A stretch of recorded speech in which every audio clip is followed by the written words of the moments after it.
Hello friends, I am Aditya and you are watching German class. आज का जो video है, आज की जो क्लास है वो बिगिनर्स लेवल के लिए, जो बेसिक जर्मन सीख रहे हैं स्टूडेंट, जिन्होंने अभी जर्मन सीखना स्टार्ट किया, उनके लिए बहुत इंपॉर्टेंट है। और जो आगे एडवांस लेवल पे, इंटरमीडिएट लेवल पे आ गए, उनके लिए भी ये वीडियो बहुत इंपॉर्टेंट है। बेसिक बिगिनर्स के लिए कुछ चीज़ें होती हैं इंपॉर्टेंट, जो जानना बहुत ज़रूरी है, वही हम डिस्कस करेंगे।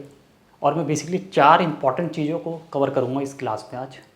तो थोड़ा सा वीडियो की लेंथ थोड़ा बड़ी होगी, वीडियो थोड़ा सा लंबी होगी नॉर्मल जो वीडियोस होती हैं, बट काफ़ी इन्फॉर्मेटिव वीडियो है, तो इसको ज़रूर देखना। और काफ़ी आपके डाउट्स क्लियर होंगे। बिगिनर्स के मन में काफ़ी डाउट्स होते हैं इन टॉपिक्स को लेके, तो वही मैं आज डिस्कस करूँगा। आपने पहले भी ये सब चीज़ें पढ़ी होंगी, बट इसमें से काफ़ी चीज़ें जो आपको हो सकता है नहीं पता हो, या आपको अच्छे से पता होंगी तो और अच्छे से इम्प्रूव हो जाएंगी आपकी वो चीज़ें। कई बार डाउट्स होते हैं तो वो भी क्लियर हो जाएंगे आपके माइंड में। तो मेरे अकॉर्डिंग ये 4 टॉपिक्स बहुत इंपॉर्टेंट है, जो मैं बिगिनर्स लेवल के वीडियो में शेयर करूँगा आपके साथ। और पूरा वीडियो कंप्लीट हिंदी में रहेगा ये, क्योंकि हिंदी मीडियम के स्टूडेंट बहुत ज़्यादा हैं, काफ़ी सारी डिमांड्स होती है, तो उन्हीं की डिमांड्स को फुलफ़िल करने के लिए आज ये वीडियो शेयर कर रहा हूँ मैं आपके साथ। और वीडियो पसंद आता है तो उसको लाइक करना और चैनल सब्सक्राइब जरूर कर लेना, जैसे कि आप नॉर्मली करते हो हर वीडियो में। और एक सेपरेट प्ले लिस्ट भी बनी हुई है A1 की, बिगिनर्स लेवल की, तो आप उसको भी जाके देख सकते हो। बाकी टॉपिक्स उससे भी आपके कवर हो जाएंगे। तो पहला टॉपिक जो मैं डिस्कस करूंगा वो है नाउन। जर्मन में नाउन क्या होते हैं? हम बोलते हैं नोमन। नोमन इंग्लिश में बोलते हैं नाउन। तीसरा एडजेक्टिव, हम लिखते हैं एडजेक्टिव, के लिखते हैं, सी नहीं लिखते, एडजेक्टिव। फिर हम लिखेंगे वर्ब, जर्मन बोलते हैं वर्बन, ठीक है। उसके बाद है पर्सोनल प्रोनोमन, पर्सनल प्रोनोमन, ये भी अलग अलग टाइप्स के होते हैं, तो ये सब हम लिख करेंगे। तो मेरे अकॉर्डिंग ये 4 चीज़ें बहुत इंपॉर्टेंट होती है हर एक लैंग्वेज में। हर एक लैंग्वेज के कुछ अपने रूल्स होते हैं, उनको फॉलो किया जाता है, ठीक है। तो उन रूल्स को ध्यान में रखकर ही लैंग्वेज आगे सीखी जाती है, बोली जाती है। होते सब सेम ही है, बट थोड़ा रूल्स अलग होते हैं, तो उसके अकॉर्डिंग वो फंक्शन अलग अलग तरीके से करते हैं। बाकी ये सब चारों चीज़ें हर एक लैंग्वेज में होती है। नाउन हर एक में होते हैं, एडजेक्टिव्स हर एक में होते हैं, वर्ब होते हैं, पर्सनल प्रोनाउन, पोजेसिव प्रोनाउन, ये हर एक लैंग्वेज में होते हैं, बट उनका नेचर अलग अलग होता है। तो वही हम देखेंगे इस वीडियो में, किस तरह से हम इसको हैंडल करेंगे आज। चलिए शुरू करते हैं क्लास। तो पहला टॉपिक पिक कर देते हैं नाउन का, ठीक है। तो नाउन, जैसे कि मैंने बताया, नोमन। अब नॉर्मली इंग्लिश में नाउन की डेफिनेशन क्या होती है? Name of a place, thing, animal. German में क्या है? नाउन को समझना बहुत आसान है। अगर आपको नहीं समझ आ रहा है कि नेम, प्लेस, एनिमल, थिंग कैसे याद रखिए, तो आप क्या कर सकते हो? जिस लेटर से लिखते हैं, जिस भी वर्ड को हम फर्स्ट अल्फ़ाबेट कैपिटल लिखते हैं, ठीक है, क्या होगा? फर्स्ट अल्फ़ाबेट कैपिटल होगा इसका, फर्स्ट अल्फ़ाबेट कैपिटल होगा, ये ध्यान रखना। और दूसरा रूल क्या है इसका, कि इसका एक आर्टिकल होगा, टेयर, डी, दास, ये भी इस टॉपिक का ही पार्ट है। तो हर एक नाउन का एक आर्टिकल होता है, मतलब चाहे वो डेयर हो सकता है, चाहे वो डी हो सकता है, चाहे वो दास। डेयर मतलब मास्कुलिन, डी मतलब फेमिनिन, और दास मतलब नॉइट्रूम। अब इसका ये मतलब नहीं है कि मास्कुलिन होगा तो हमेशा कोई मैन होगा, या फेमिनिन होगा तो हमेशा फीमेल की बात कर रहे हैं, नहीं। ये लिविंग थिंग्स, ह्यूमन बींग्स की बात नहीं है। कोई ऑब्जेक्ट भी मास्कुलिन हो सकता है, जैसे कि टेबल, अलमीरा, लैपटॉप। जर्मन में इसको मास्कुलिन नाउन देते हैं, मतलब इसका आर्टिकल डेयर होता है। जैसे लैम्प, बैग, इसका आर्टिकल डी होता है, फेमिनिन होते हैं। और ऐसी दास, जैसे सोफ़ा, मोबाइल फ़ोन, है ना, छोटी बच्ची, गर्ल, उसको भी दास से डिनोट करते हैं। तो ये कोई भी हो सकता है, ऐसा नहीं कि पर्सन ही होगा। आर्टिकल हम सिर्फ पर्सन के लिए यूज़ नहीं करते हैं, पर्सन प्लस ऑब्जेक्ट्स, दोनों के लिए हम आर्टिकल यूज़ करते हैं जर्मन में, ठीक है। इतनी बात समझ आ गई? तो ये भी बहुत इंपॉर्टेंट है कि आर्टिकल किसके होते हैं, किसी का भी हो सकता है, समझ आ गई? जरूरी नहीं कि सिर्फ पर्सन का ही होता है। मेल मतलब डेयर है तो पर्सन ही होगा कोई, जैसे मैन, बॉय तो डेयर होगा, नहीं। टेबल भी हो सकती है, अलमीरा भी हो सकती है, लैपटॉप, कंप्यूटर भी डेयर हो सकता है। तो ये आपको सीखना पड़ेगा, ये आपको याद करना पड़ेगा। थोड़ा सा चैलेंजिंग होता है, बट इसको आप याद करोगे, कुछ चीज़ें याद करनी होती है, बट पहले आप समझ लो कि होता क्या है आर्टिकल। तो ये आर्टिकल होंगे और इसी के बेसिस पे इनको हम नाउन बोलते हैं। तो नाउन की डेफिनेशन, ठीक है, प्रॉपर नाउन होते हैं, मतलब जैसे किसी का नाम है प्रॉपर नाउन है, टेबल है, अलमीरा है, प्रॉपर नाउन है। तो प्रॉपर नाउन के अलावा पर्सनल प्रोनाउन होते हैं, जो मैंने दूसरा भी टॉपिक बताया था, अभी आपको डिस्कस करूंगा वो भी। तो ये प्रॉपर नाउन है, मतलब प्रॉपर हम किसी की बात कर रहे हैं। Furniture, table, stationery, pencil, shoes, sofa, mountain, river, cloud, sky, grass, fruits, anything. ठीक है, तो नाउन का फर्स्ट अल्फ़ाबेट कैपिटल होगा, आर्टिकल होगा हर एक नाउन का एक ना एक, कोई भी, चाहे डेयर, डी या दास, ये चीज़ है, समझ आ गई। ठीक है, कोई भी अगर आपको डाउट होता है तो आप कमेंट करके जरूर लिख देना, जब भी मैं रीड करूँगा आपका कमेंट आंसर कर दूंगा मैं। ठीक है, नहीं तो बहुत सारे हमारे स्टूडेंट्स हैं जो वीडियोस देखते हैं, कोई भी कमेंट कर देगा और फिर मैं जैसे ही चेक करूँगा मैं आपको रिप्लाई कर दूँगा। तो आपका कोई भी क्वेश्चन है वो अनआंसर्ड नहीं होगा, उसका आंसर जरूर मिल जाएगा आपको, थोड़ा देर से मिलेगा लेकिन मिलेगा ज़रूर, है ना। तो वीडियो को देखते रहो और सारे डाउट्स आपके क्लियर हो जाएंगे। तो ये होगी नाउन की बात। अब हम इसके एग्जाम्पल लेते हैं कि होता क्या है ना, एग्जाम्पल जैसे हम देख लेते, चलो एक बात है, डेयर, डी, दास, और फिर यहाँ पे कैटेगरी होगी प्लूरल। जितने भी प्लूरल नाउन है उन सबका आर्टिकल डी होता है। जैसे लैपटॉप, एक, अगर एक लैपटॉप की बात कर रहा हूँ तो मैं डेयर लिखूँगा उसका नाम, ठीक है। और अगर एक से ज़्यादा है तो उसका आर्टिकल लैपटॉप डी हो जाएगा। ऐसे कंप्यूटर एक है तो डेयर, बट अगर मैंने बोला 4 कंप्यूटर, 3 कंप्यूटर मैं खरीदूंगा आज, तो वहाँ पे आर्टिकल डी लग जाएगा। कैसे भी हम करेंगे इसको, ठीक है। तो डेयर वाले एक बार एग्जांपल देख रहे थे, जैसे लैपटॉप हो गया, ठीक, कंप्यूटर हो गया, इनका नाउन आर्टिकल डेयर है, ठीक है। मान, युंग मतलब बॉय, बहुत सारे होते हैं, मैं सिर्फ कुछ एग्जांपल दे रहा हूँ आपको समझाने के लिए। ऐसे डी वाले कुछ देख लेते हैं जिनका आर्टिकल डी होता है, जैसे कि टाश, टाश मतलब बैग, लैम्प मतलब lamp, Frau women, start city, city start बोलते हैं, डी।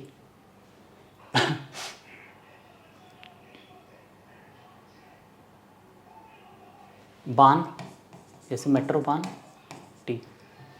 दास वाले देख लेते हैं कुछ आर्टिकल एग्जाम्पल, जैसे दास में जैसे सोफ़ा।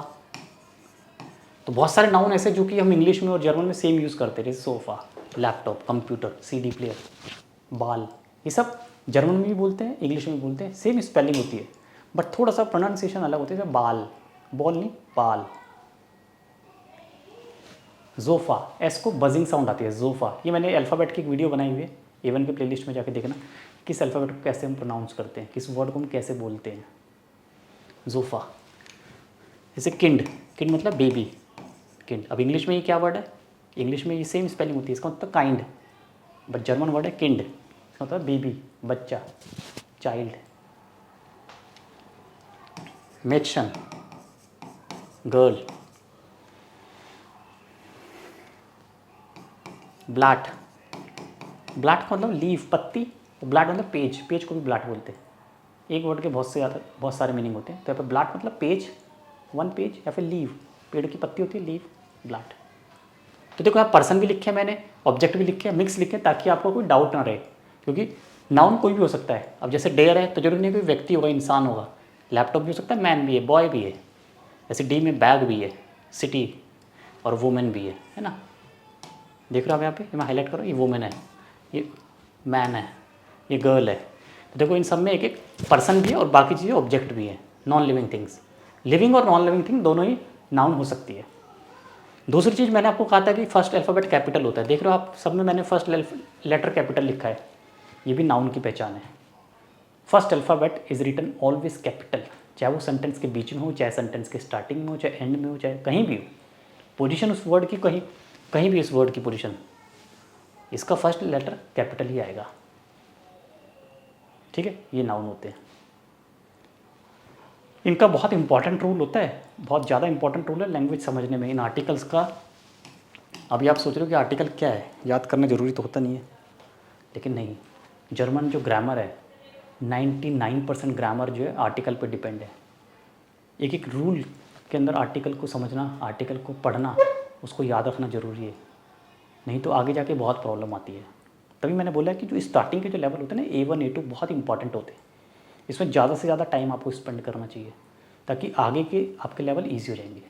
शुरू में अगर हार मान लोगे, शॉर्टकट अपनाओगे तो आगे नहीं पढ़ पाओगे, आगे बहुत प्रॉब्लम आएगी, नहीं समझ आएगा आपको, फिर आपको लगेगा कि आपके साथ चीट हुआ है, धोखा हुआ है। नहीं, आपने टाइम स्पेंड नहीं किया, आपने जल्दबाजी में शॉर्टकट से लेवल करें, नहीं, प्रॉपर टीचर की गाइडेंस के साथ करो, अच्छे से पढ़ो।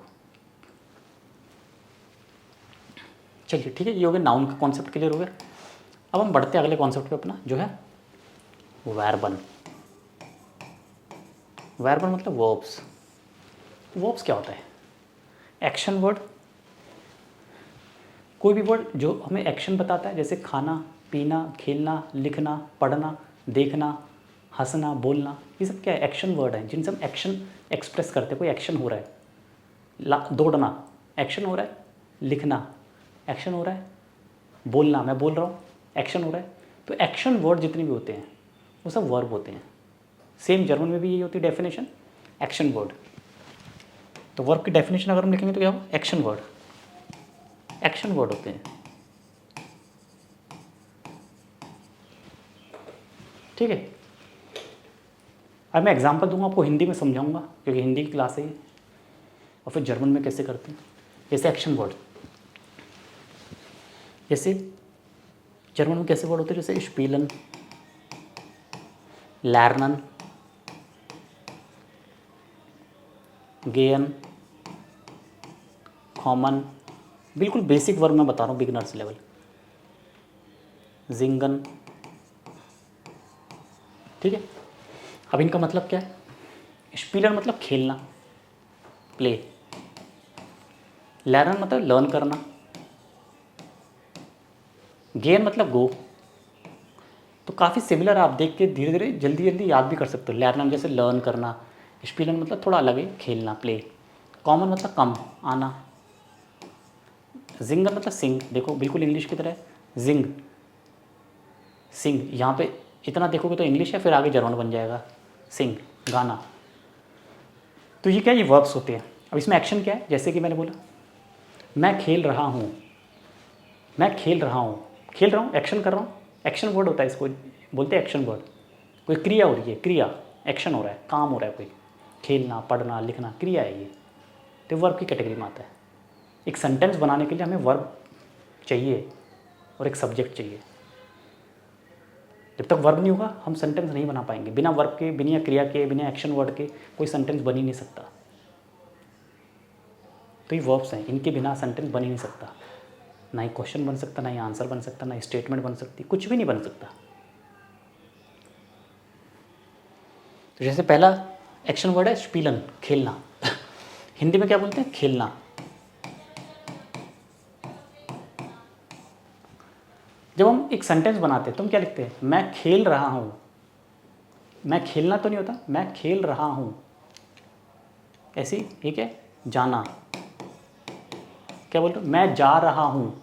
मैं जाना तो नहीं होता, जा रहा हूँ, तो जाना चेंज हो गया, मैं जा रहा हूँ, मैं जाता हूँ, मैं जाऊँगा।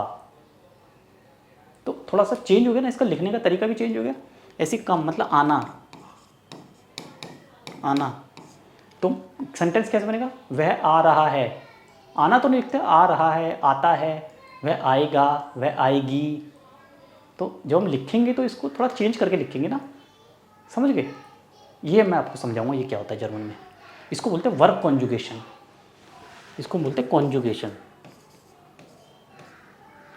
जी है, कॉन्जुगासियन, कॉन्जुगासियन। तो ये आपको ध्यान देना। जैसे आपको बोलना है कि मैं खेल रहा हूँ, तो इश, ये आपको पता है, दो, एर, जी, वियर, ये आपको पता है, ये क्या होते हैं? ये सब्जेक्ट। इन्हीं सब्जेक्ट को यूज़ करके अब हम सेंटेंस बनाएंगे। जैसे इश मतलब आई, पहले लिख देता हूँ, इश मतलब आई, दो मतलब यू, एर मतलब ही, सी मतलब शी, और वियर मतलब वी। पता है, जब हम कोई सेंटेंस बनाएंगे तो हमें चाहिए होगा ना कि कौन खेल रहा है। मैं खेल रहा हूँ, तुम खेल रहे हो, वह खेल रहा है, वह लड़की खेल रही है, या हम खेल रहे हैं, कोई और, तो इसे बोलते हैं सब्जेक्ट। तो सब्जेक्ट ये होता है, सब्जेक्ट बोलते थे ऐसे ना। तो सब्जेक्ट और वर्ब ये दोनों मिलके एक सेंटेंस को पूरा करते हैं। अगर सब्जेक्ट नहीं होगा तो भी सेंटेंस नहीं बनेगा, वर्ब नहीं होगा तो भी सेंटेंस नहीं बनेगा। तो सब्जेक्ट प्लस वर्ब ये दोनों चीज़ें बहुत इंपॉर्टेंट है, तभी एक सेंटेंस बनता है। दोनों में से कोई भी चीज़ मिसिंग होगी तो सेंटेंस नहीं बनेगा। इतनी बात समझ आ गई? नोट करोगे आप ये सारी चीज़ें इंपॉर्टेंट है। एक चीज़ मैं बहुत डिटेल में बता रहा हूँ आपको आज। जितनी भी मेरे को नॉलेज है, जितना भी मेरे को आता है उतना आपको बता रहा हूँ। शायद आपको मेरे से अच्छा आता होगा तो कमेंट करके ज़रूर बताना कि सर इसको हम इस तरह से भी बोल सकते हैं। आपका फीडबैक बहुत इंपॉर्टेंट होता है मेरे लिए, है ना, क्योंकि आपके फीडबैक से मैं भी काफ़ी कुछ सीखता हूँ। काफ़ी टिप्स मुझे भी मिलते हैं जब आप लोग फीडबैक देते हो, कुछ बताते हो मुझे, तो मैं नेक्स्ट वीडियो में इम्प्रूव करता हूँ, उस चीज़ को इम्प्रूव करता हूँ, इनकॉर्पोरेट करता हूँ, ऐड करता हूँ, है ना। तो आपका सजेशन भी साथ साथ चलता रहेगा। तो ये हमारे सब्जेक्ट हो गए, ये हमारी वर्ब हो गई। ये अब इनको ज्वाइन करके अब हम सेंटेंस बनाएंगे। देखिए अब आगे का कैसे करना है। अब हम बनाएंगे सेंटेंस।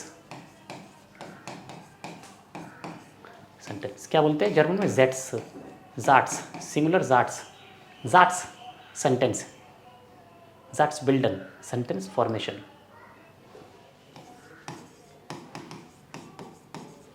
लर्नन, गेन, कॉमन,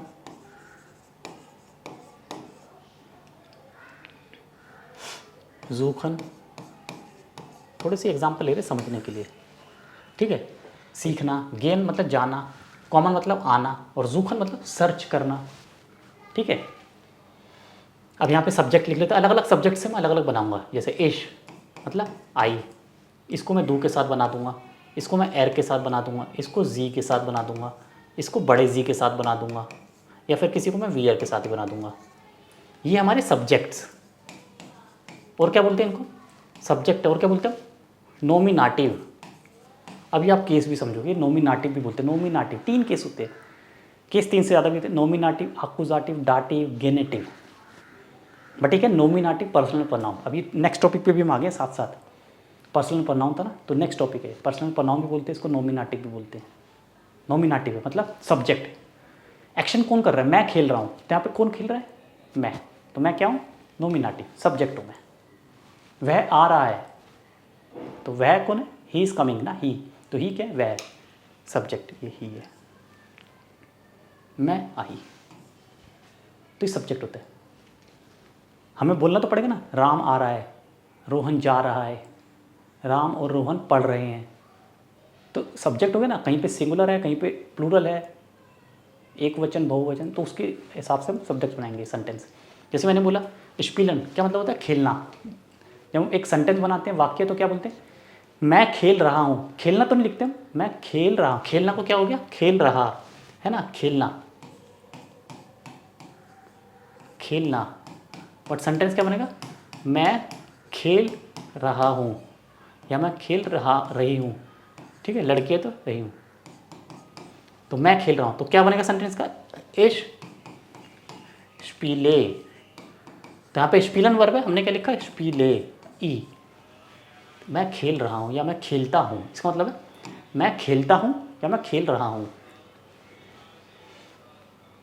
अब अगर मैं लिखता हूँ कि तुम खेल रहे हो, या तुम खेलते हो, या तू खेलता है, इनफॉर्मल बोल रहा हूँ, तू खेलता है, मतलब किसी का नाम लेके बोल रहा हूँ, कोई दोस्त है मेरा, कोई मेरे से छोटा है। तू रोज़ खेलता है, तो बहुत अच्छा खेलता है। तो यहाँ पे हिंदी में क्या था? खेलना। बट अब मैंने क्या लिखा? तू खेलता है, खेलता आ गया, तू खेल रहा है, हो गया ना, थोड़ा सा चेंज हो गया ना। अब ऐसे जर्मन में क्या होगा? डू स्पील्स्ट, तो क्या होगा? स्पील्स्ट, एस टी।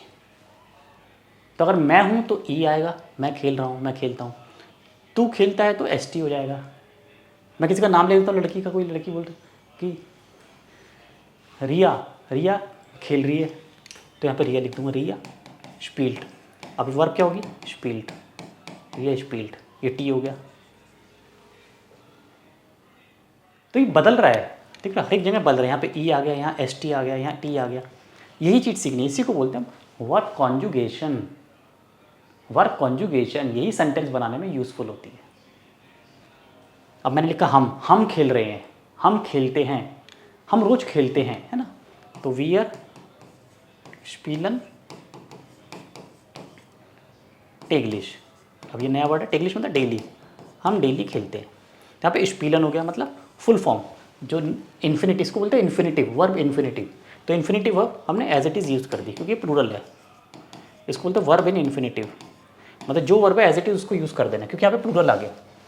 वियर मतलब हम, वियर का मतलब है हम खेलते हैं डेली, हम रोज़ खेलते हैं। ठीक है, तो कैसे हमने खेलना वर्ब को कैसे हमने अलग अलग तरह से लिखा है, जैसे हिंदी में, उसी तरह से हमने जर्मन में भी अलग अलग पार्ट्स में इसको लिखा है। इसको बोलते हैं कॉन्जुगेशन, वर्ब कॉन्जुगेशन। ये चीज़ आपके लिए बहुत ज़रूरी है। क्या बोलते हैं इसको? वर्ब कॉन्जुगेशन, वर्ब कॉन्जुगासियोन, ये हम देख रहे हैं। तो यहाँ पे सब्जेक्ट के हिसाब से, पर्सन के हिसाब से वर्ब जो है वो चेंज हो रही है।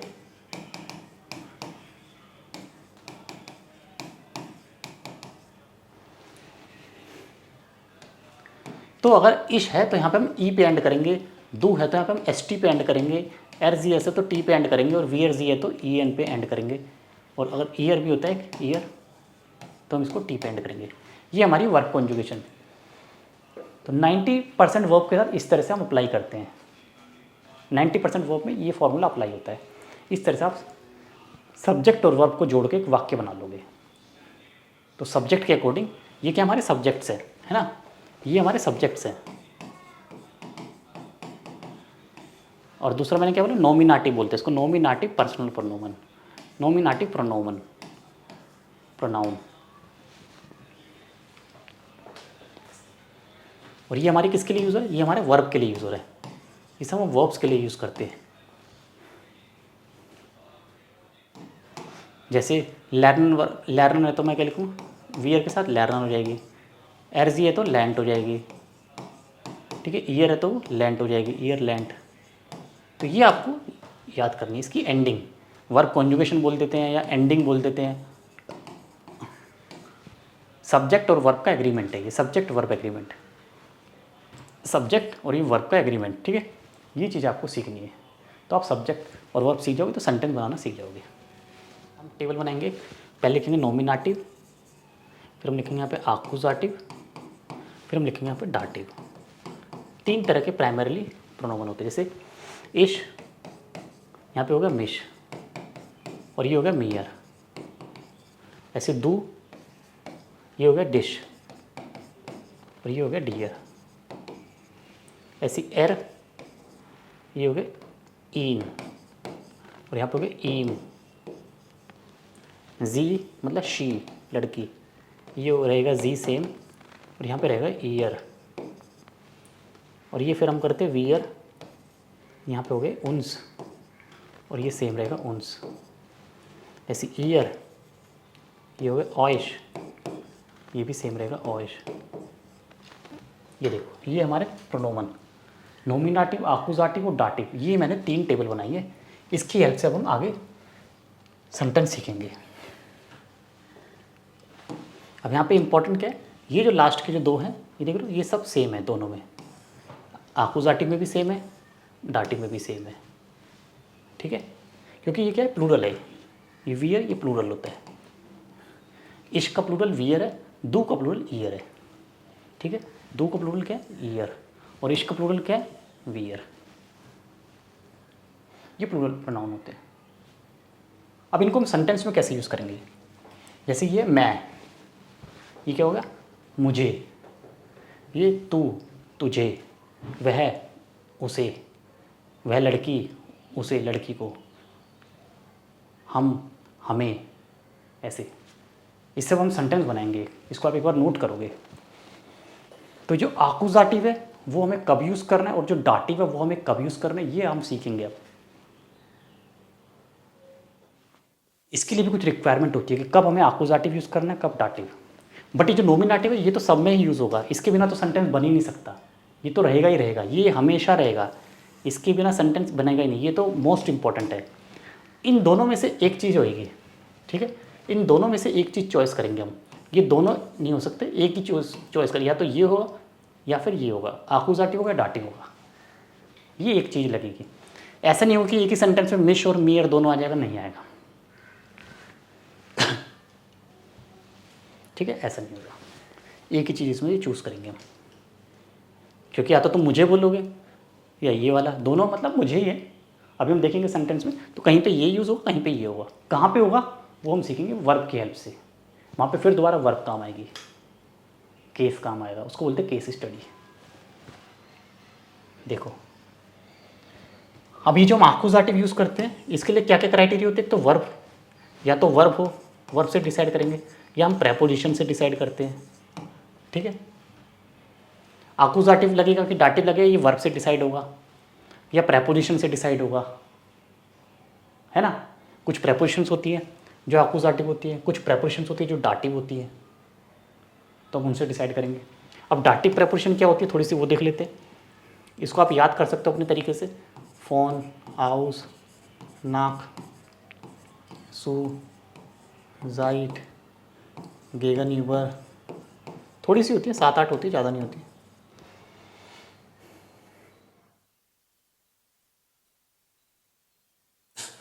ऐसी आकुजाटिव भी होती है कुछ प्रेपोजिशंस, जैसे ओने, विदाउट, फ्योर, गेगन, एंटलांग, एन है एन, डुर्श,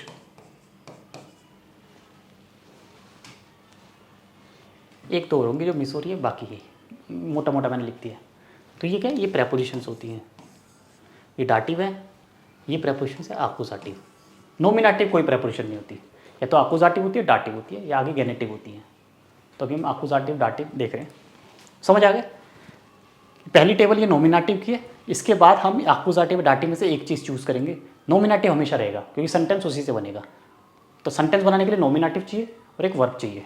देखो सेंटेंस कैसे बनेगा, एक तो नोमिनेटिव चाहिए हमें, एक वर्ब चाहिए हमें, और उसके बाद हमें ये प्रोनाउन या तो आकुजाटिव होगा या फिर डाटिव होगा, एक चीज़ चाहिए इनमें से, दोनों नहीं चाहिए, एक ही चीज़।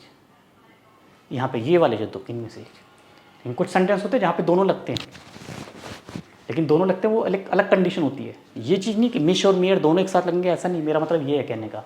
मिश और मियर में से एक ही लगेगा, डिश और डियर में तो एक ही लगेगा। यहाँ पे जी और ईयर है, एक ही लगेगा। ये पैरेलल है, या तो ये लगेगा या फिर ये लगेगा। यहाँ पे दोनों सेम सेम है, कोई भी लग जाएगा। अब हम इसके सेंटेंस देखेंगे, ठीक है, इतना आप नोट करो। तो कुछ वर्ब की हेल्प से बनेंगे सेंटेंस, कुछ प्रेपोजिशन की हेल्प से, दोनों तरीके होते हैं। मैंने इस पर अलग से वीडियो बनाया हुआ है, तभी हम बोलते हैं ना आकुजाटिव वर्ब्स, आकुजाटिव प्रेपोजिशन, ऐसे हम बोलते हैं आकुडाटिव वर्ब्स, डाटिव प्रेपोजिशन। समझ गए आप क्यों बोलते हैं, वो इसलिए बोलते हैं इस तरह से। ये हम केस स्टडी करते हैं।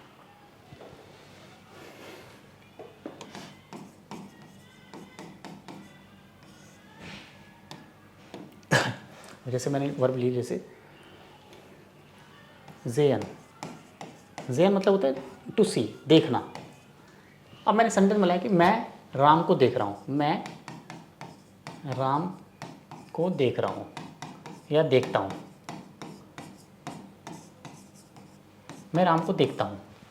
तो मैं, तो यहाँ पे इश्क के साथ जे आएगा, यही बताते हैं वर्ब कॉन्जुगेशन, इश्क के साथ जे आएगा। मैं राम को देखता हूँ, इश्क जे राम। जैसे दूसरी वर्ब है स्पीलन, खेलना।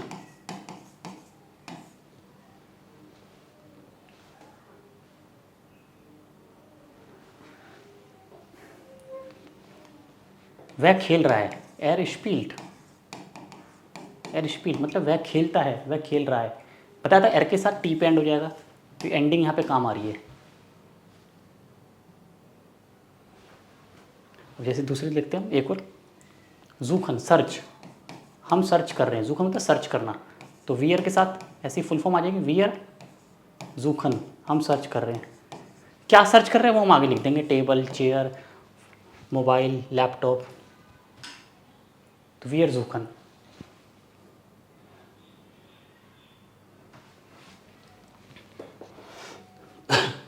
अभी जो सेंटेंस अभी आकुजाटिव, इसमें से सिर्फ ये वाला सेंटेंस आकुजाटिव है, ये सेंटेंस नोमिनेटिव है, और यहाँ पे ये इसको हम ऐड करेंगे तो ये हमारा आकुजाटिव बन जाएगा। क्योंकि यहाँ पे दो चीज़ें हैं, देखो मैं और राम, मैं राम को देखता हूँ इसलिए एक्कुसाटिव है। यहाँ पे क्या वह खेल रहा है, बस एक ही है, ये तो वर्ब है, इसको काउंट नहीं करेंगे, तो एक ही आइटम है यहाँ पे, ये नोमिनेटिव है। हम ढूंढ रहे हैं, यहाँ पे हम ढूंढ रहे हैं, क्या ढूंढ रहे हैं हम, जो हम ढूंढ रहे चीज़ यहाँ पे लिखेंगे, टेबल चेयर कुछ भी, तो ये एक्कुसाटिव है। तो कहने का मतलब क्या हुआ कि नोमिनेटिव केस में सिर्फ एक ही चीज़ होती है और वो है सब्जेक्ट, जो हमने पहली लाइन लिखी थी यहाँ पे, सब्जेक्ट की, और एक वर्ब। एक्कुसाटिव में क्या होता है, दो चीज़ें होती हैं, एक सब्जेक्ट, ठीक है, और दूसरा वर्ब, दूसरा ऑब्जेक्ट, या जिसको हमने बोला एक्कुसाटिव प्रोनोमन। जैसे आई सी राम, मैं राम को देखता हूँ। अब राम एक लड़का है, मेल है, तो मैं यहाँ लिखूँगा it's J in, I see him, मैं उसे देखता हूँ, इट्स जे इन, इन। अब ये इन क्या है, एर की फॉर्म है, याद है, एर की जगह हम इन लिखते हैं, मैं दिखाता हूँ अभी, देखो ये देखो, एर वाली फॉर्म में हमने इन लिखा है, इट्स जे इन, समझ गए, मैं उसे देखता हूँ। मैं तुम्हें देखता हूँ तो इट्स जे डिश, जैसे बोलना मैं तुम्हें देखता हूँ, मैं तुम्हें देखता हूँ, कैसे बोलेंगे हम, सही, मैं तुम्हें देखता हूँ। तो यहाँ पे जे एन वर्ब है, यहाँ पे ये क्या है, जे एन हमारी ये वर्ब है, ये हमारा क्या है नोमिनेटिव, और ये क्या है एक्कुसाटिव, या इसको हम बोल सकते हैं ये सब्जेक्ट है, ये वर्ब है, और ये प्रोनोमन है, ये भी बोल सकते हैं हम। तो यहाँ पे वर्ब, ये हमारी वर्ब इंपॉर्टेंट है, इस वर्ब की वजह से ही ये सेंटेंस जो है ये एक्कुसाटिव सेंटेंस बना है, क्योंकि यहाँ पे वर्ब जो है ना ये सेन, ये वर्ब देखना, ये वर्ब, इसका जो नेचर है वो एक्कुसाटिव नेचर है, इसलिए यहाँ पे हमने एक्कुसाटिव केस बनाया। यहाँ पे डिश यूज़ किया हमने, यहाँ पे डियर नहीं, डियर भी होता है लेकिन डियर यहाँ पे गलत है, क्योंकि एक्कुसाटिव वर्ब है। ये लिस्ट आपको याद करनी पड़ेगी कौन सी वर्ब एक्कुसाटिव होती है। देखो यहाँ पे जैसे डियर भी है, दू के साथ, देखो दू के साथ डियर भी है, बट हमने डिश लिखा है, क्योंकि जो वर्ब है जेन वो एक्कुसाटिव वर्ब है, इसलिए हमने डिश लिखा है।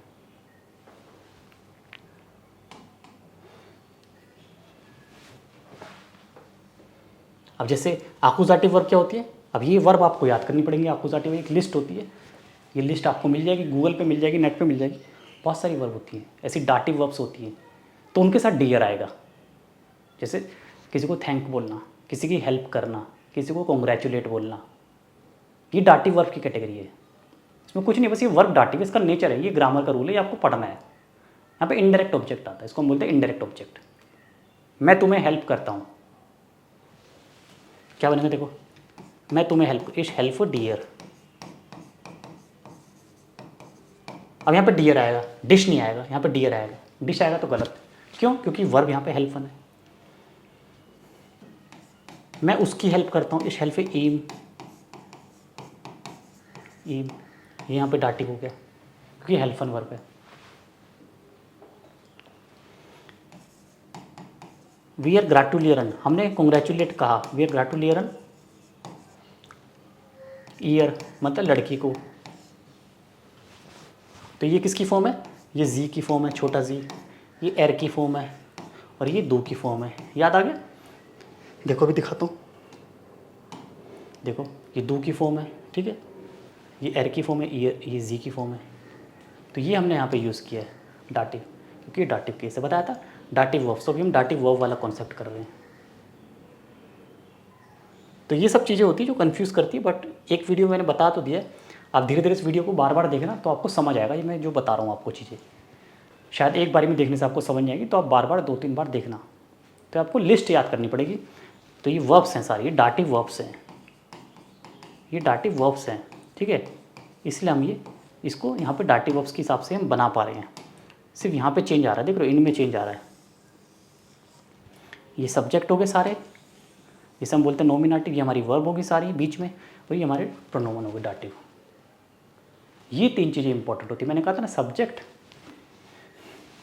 वर्ब प्लस ऑब्जेक्ट बोल दो या फिर प्रोनोमन बोल दो, इन तीनों से मिलकर एक सेंटेंस बनता है।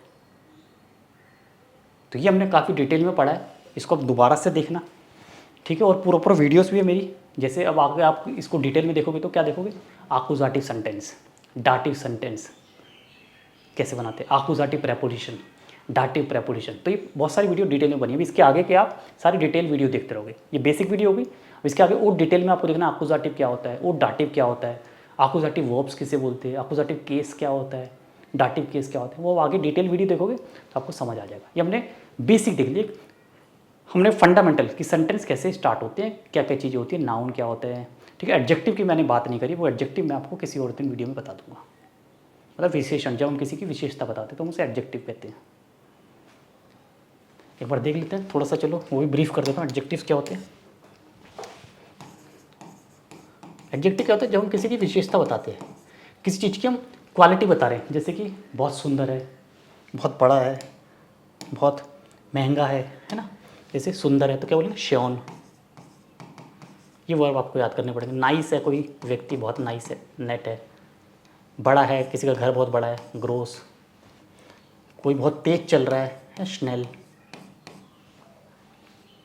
बोरिंग है, कोई बुक आप पढ़ रहे हो या कोई मूवी देख रहे हो, बोरिंग है तो लैंग्वाइलिक। ये एडजेक्टिव्स होते हैं। अब एडजेक्टिव्स और नाउन में डिफरेंस क्या है? याद है, नाउन का फर्स्ट लेटर कैपिटल होता है, एडजेक्टिव्स का फर्स्ट लेटर स्मॉल है। देख रहे हो, ये आपका स्मॉल रहेगा हमेशा। एडजेक्टिव प्लस वर्ब, इनका जो लेटर होगा वो स्मॉल होगा, स्मॉल लेटर में लिखोगे आप हमेशा। फर्स्ट अल्फ़ाबेट स्मॉल होगा। वर्ब का फर्स्ट कैपिटल होगा अगर वो पहले प्लेस पे है। अदरवाइज सेंटेंस के बीच में अगर यूज़ करते हो आप तो फर्स्ट अल्फ़ाबेट स्मॉल होगा, एडजेक्टिव का और वर्ब का।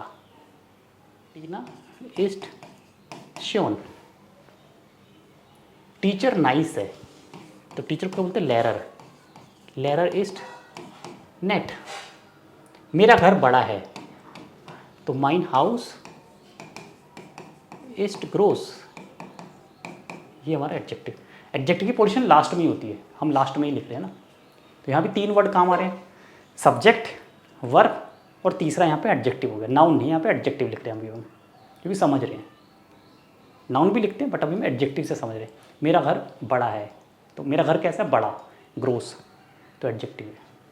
टीना ब्यूटीफुल है, क्वालिटी बता रहे, टीना कैसी है? टीना इज़ ब्यूटीफुल, तो श्योन, ब्यूटीफुल यहाँ पे एडजेक्टिव हो गया। स्नेल, ट्रेन फास्ट है, डेर सुख इस्ट स्नेल। फिल्म बोरिंग है, फिल्म इस्ट लैंग्वाइलिक, बोरिंग। समझ गए? तो ये हमें सेंटेंस बनाया है। तो यहाँ पे क्या, ये हमारे सब्जेक्ट्स हैं, फिल्म, ट्रेन, हाउस, टीचर, टीना, ये सब्जेक्ट। नोमिनेटिव जैसे हम बोलते हैं, याद आ गया? नोमिनेटिव लिखते हैं हम इसे, है ना। और क्या लिखते हैं? सब्जेक्ट। ये हमारा सब्जेक्ट। और ये क्या हमारा सेकंड, ये हमारा वर्ब है। बिना वर्ब के तो सेंटेंस बन ही नहीं सकता है ना, ये वर्ब है। और वर्ब की पोजीशन क्या होती है? सेकंड। वर्ब की पोजीशन सेकंड होती है सेंटेंस में। ठीक है, ये हमारी वर्ब है। और ये हमारे क्या है सब? ये हमारे साथ एडजेक्टिव्स हैं। ये इस एडजेक्टिव का यूज़ है। इसका और भी यूज़ होता है बट ये शुरुआती लेवल पे इस तरह से एडजेक्टिव का यूज़ सीखते हैं। एडजेक्टिव से हम और भी अच्छे अच्छे सेंटेंस बना सकते हैं बट शुरुआत में इस तरह से आपको समझना है कि एडजेक्टिव का रोल क्या होता है। इस तरह से बिगिनिंग में ऐसे आपको समझना है। ठीक है, तो thank you so much for watching. Video को लाइक कर देना और चैनल सब्सक्राइब कर लेना। Follow me on Instagram for latest updates. Thank you so much. Bye bye, auf Wiedersehen।